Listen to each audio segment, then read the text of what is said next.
بچی تھی جس کی صرف اور صرف ایک فکر تھی کہ کیسے اللہ کا کلام پوری دنیا میں پہنچ جائے، کیسے کلمہ لا الہ الا اللہ پڑھنے والے لوگ ہر جگہ ہو جائیں، کوئی ایسی زمین خشکی نہ ہو جہاں پر اللہ کا کلام نہ پہنچے۔ ان کی فکر یہ تھی، جس سواری سے آتے تھے اس سواری کو توڑ دیتے تھے کہ واپس جانے کے بارے میں ہم سوچے بھی نہ۔ جانور وغیرہ اگر لاتے تھے، اگر وہ جانور حلال ہوتا تھا تو اس کو ذبح کر کے کھا جاتے تھے کہ اب ہمارے پاس سواری نہیں ہے، اب ہم واپس بھی نہیں جائیں گے۔ ایسی زندگی گزارنے والے، وہی حال صحابیات کا، یعنی عورتیں جو تھی صحابہ کرام کی عورتیں، ان کا بھی وہی حال۔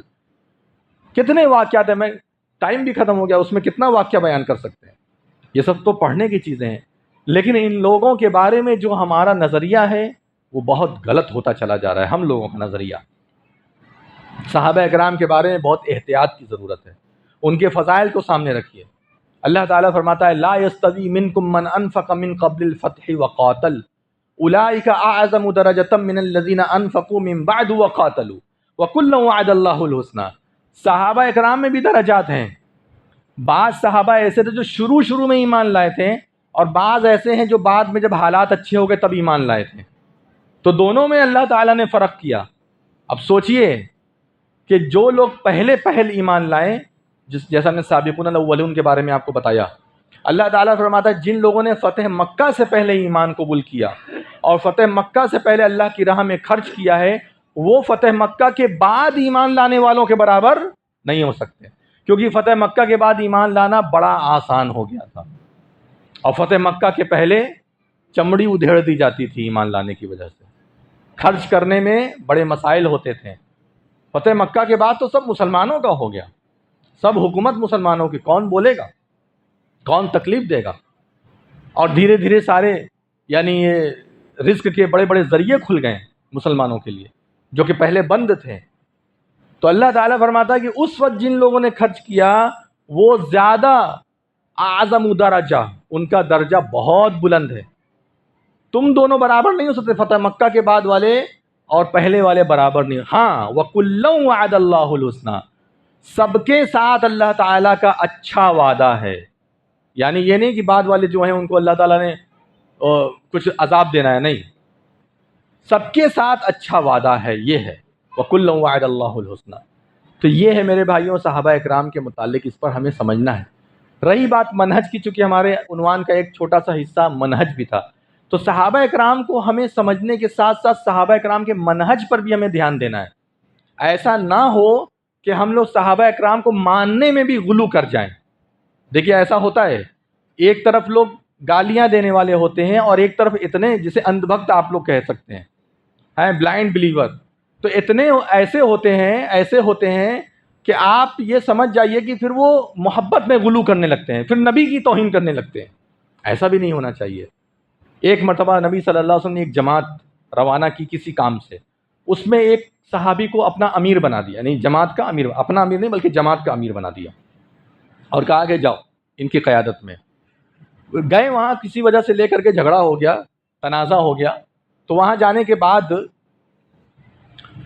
جب جھگڑا ہوا، امیر سے جھگڑا ہو گیا، ذمہ دار جو تھا اسی سے جھگڑا ہو گیا، تو اس نے کہا کہ ٹھیک ہے میں تم لوگوں کا امیر ہوں نا، میری بات مانو۔ کہا ہاں بولیے۔ کہا کہ جاؤ لکڑیاں اکٹھا کرو، یہ صحیح بخاری کی حدیث ہے، کہا لکڑیاں اکٹھا کرو، تو لکڑیاں اکٹھا کی، کہا اس کو جلاؤ، اس میں آگ لگاؤ، تو لوگوں نے اس میں آگ لگا دی۔ اب اس کے بعد امیر نے کہا کہ اس میں اب سب لوگ کود جاؤ، مطلب اتنا اس کے اندر غصہ تھا کہ سب کو سزائے موت دینا چاہ رہے تھے۔ اب سوچئے یہ سب صحابہ اکرام ہیں، یہ کوئی عام لوگ نہیں ہیں، یہ سارے لوگ صحابہ اکرام ہیں۔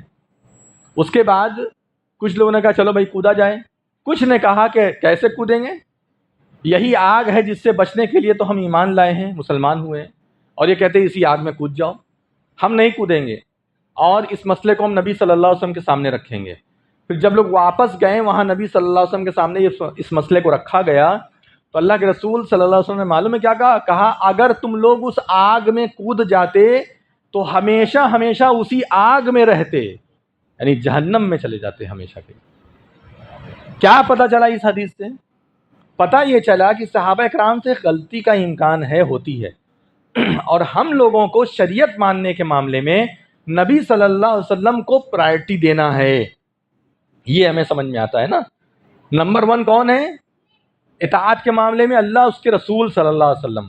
صحابہ اکرام کی بہت ساری باتیں مانی جائیں گی، بہت ساری باتیں نہیں بھی مانی جائیں گی. بہت سارے ایسے واقعے ہیں، میں اس طرح کے بہت سارے واقعے بیان کر سکتا ہوں، کسی موقع پر بیان کروں گا. جمعہ میں اتنا لمبا ٹائم دینا ٹھیک نہیں ہے. لیکن اس طرح کے بہت سارے واقعات ہیں. اس لیے جو لوگ صحابہ اکرام کے بارے میں یہ سوچتے ہیں صحابہ کی بات آئی بس فوراً مان لو، یہ غلط ہے. یہ غلط ہے. پہلے آپ دیکھیے نبی صلی اللہ علیہ وسلم نے اس معاملے میں کیا کہا ہے.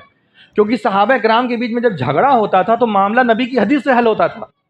ایک مرتبہ حضرت عمر رضی اللہ تعالیٰ عنہ کو بلانے کے لیے ابو موسیٰ اشعری رضی اللہ تعالیٰ عنہ آئے ان کے گھر.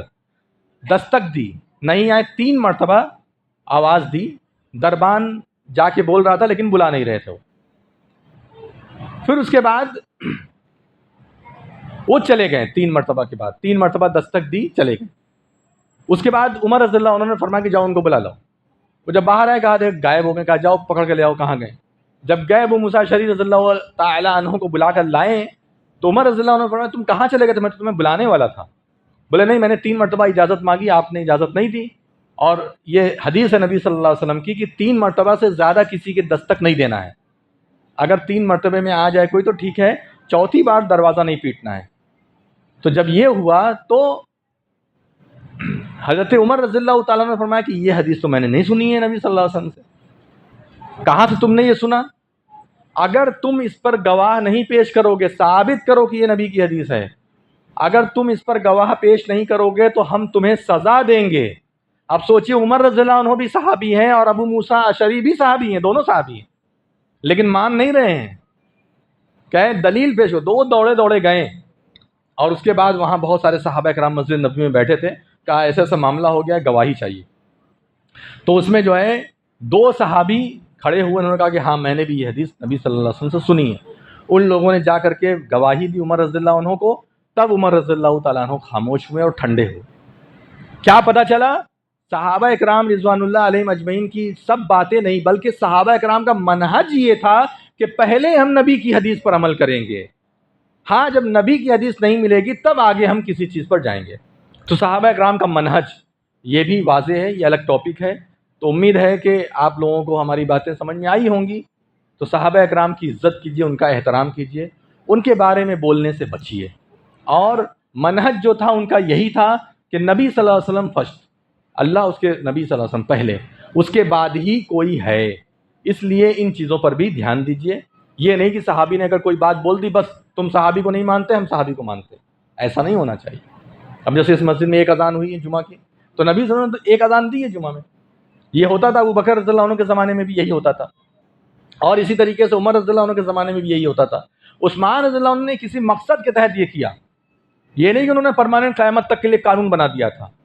ایک مقصد کے تحت کہ آبادی بہت زیادہ بڑھ گئی ہے اور اذان، پہلی اذان سنتے ہی اپنا کاروبار چھوڑ دینا ہے نا. یہ طریقہ ہے نا کہ جو اذان ہوتی ہے خطبے والی، وہ خطبے کی اذان سنتے ہی کاروبار چھوڑنا واجب ہے، کام دھندا سب چھوڑ کر کے مسجد آنا ضروری ہے. تو انہوں نے کہا کہ ایک اذان ہم الرٹ اور الارم کے طور پہ تھوڑا دور دلوا دیں گے تاکہ لوگ کو پتہ چل جائے کہ اب دوسری اذان ہونے والی ہے جو خطبے کی اذان ہے. تو انہوں نے ایک مقصد کے تحت یہ کیا تھا، اور اس کے بعد بہت سارے لوگوں نے اس پر عمل نہیں کیا، بہت سارے نے عمل کیا. تو ہم کہتے ہیں گنجائش ہے، اگر 2 اذان دینا ہے 2 اذان بھی دے سکتے ہیں. لیکن ہمارے لیے زیادہ اچھا کیا ہے؟ اگر ہم نبی کی سنت پر عمل کر لیں تو کیا برا ہے ہمارے لیے، کتنا اچھا ہے وہ.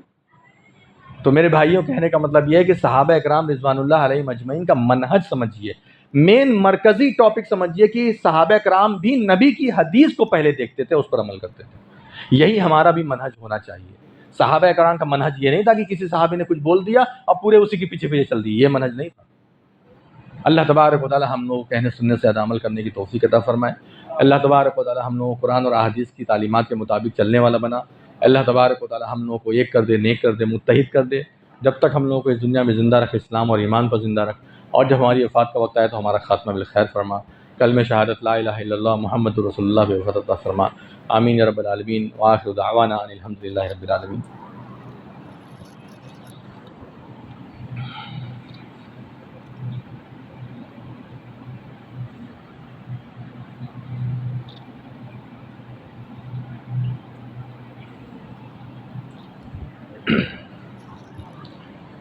الحمد لله الذي لم يتخذ ولدا ولم يكن له شريك في الملك ولم يكن له ولي من الذل وكبره تكبيرا.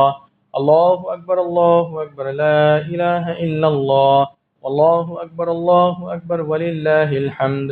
الله أكبر كبيرا والحمد لله كثيرا وسبحان الله بكرة وأصيلا.